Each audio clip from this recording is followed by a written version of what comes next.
Initial thoughts that it is very clear from the budget statement what the government's priorities are, but what we have seen today is testimony to a failure to create jobs for Bermudians, but a success in creating jobs and opportunities for non-Bermudians, a failure to balance the budget, a failure to decrease the debt, a failure to create opportunities where the country can have a much more stable and steady recovery by this government. We also see a failure of the government to take note of what happened prior to 2015. Some of the decisions on borrowing that they made, failure to even create job opportunities or efforts to create job opportunities for Bermudians which failed.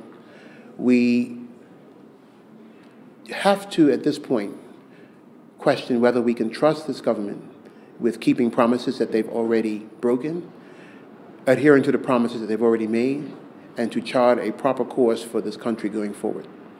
And we are also concerned that we're seeing $20 million taken from the hospital and monies given to the America's Cup.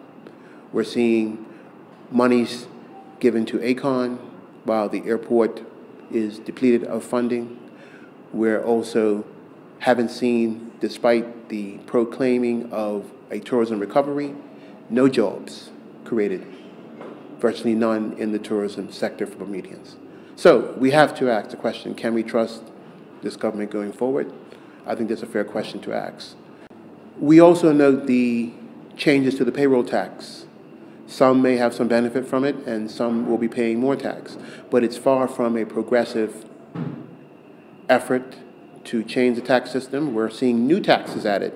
So we're going to be very interested to hear the comments from the business community, because they will be one of the sectors that are impacted by these changes in the tax system.